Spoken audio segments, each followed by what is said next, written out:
This is week 4 of my ongoing series where I make a new program or something every week, right? So this one is called Collayer. It's a level design tool with procedural generation built in.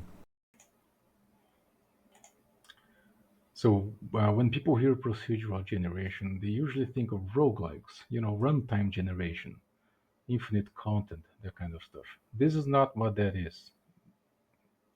I am making something different. This is more for traditional level design with procedural generation to help. Okay, here's the problem that I'm trying to solve.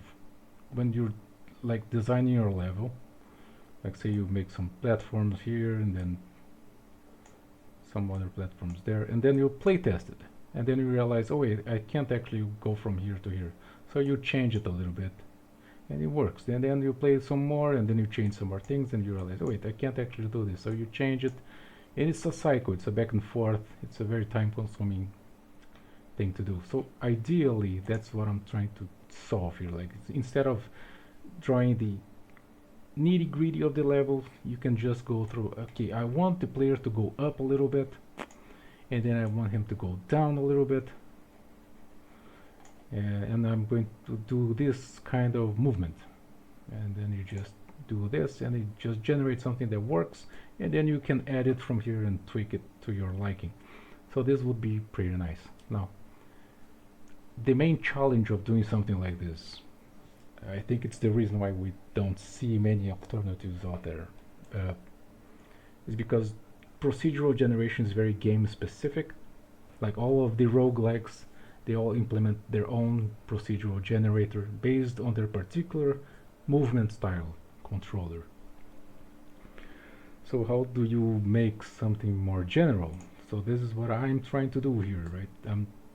That particular generator that we just saw is working on these particular movement definitions. I'm calling these things reachability charts. So the generator does not understand physics, momentum, gravity. All it needs to know is if the player, the blue square, is standing on a solid square, the red one, then it can be here if there is no solid here. Same thing for moving left. Jumping, now I have the yellow means that these guys need to be empty necessarily, so there can't be anything solid here. So if he's standing on solid, then he can reach this, this, this, this, this, and this. And that's it. That's the reachability kind of thing. It's very difficult for me to wrap my head around this kind of stuff, but it does work. Like gravity is this. This is gravity. It's encoded in this particular diagram.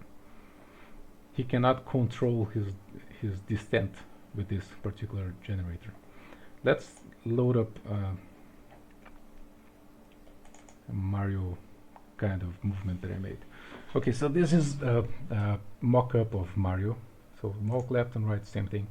Jumping, similar. This one is similar, a little taller. Mario can jump higher. Gravity, we have two different gravities. This one, which just goes down, and this one, which allows you to go left and right a little bit, as long as these guys are empty. We also have these jumps, right? And you may think, well, you're not putting all the possibilities. What if you want to have him go there? And then you can do that. You can actually do a bunch of different configurations, and the more precise the generator is going to be.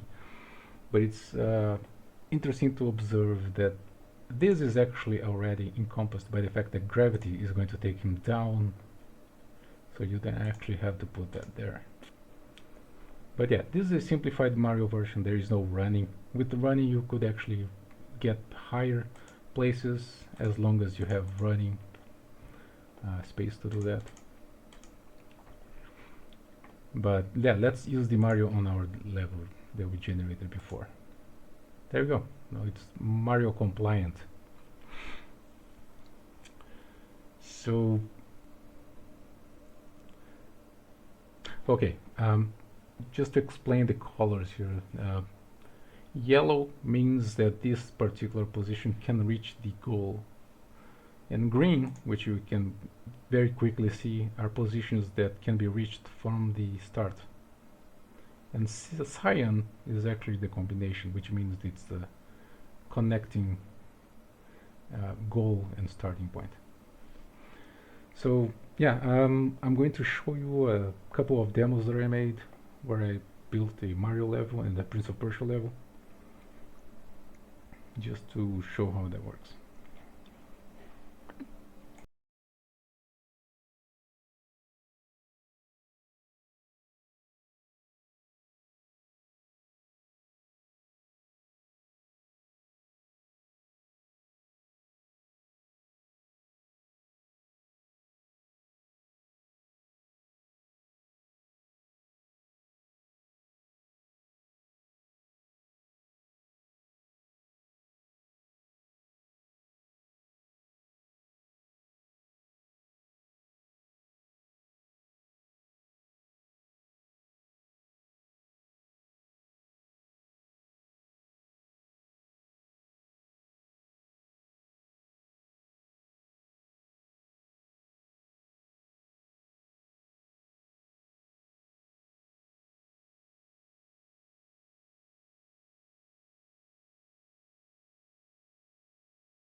So this is it, Collayer. You can get it on the link below. It's on itch.io. It's a single week of work. It's just a proof of concept, so there's a lot of bugs and stuff. But I'm planning to turn this into something actually usable. So if you do try it, let me know what you think. Any feedback is very appreciated. Alright.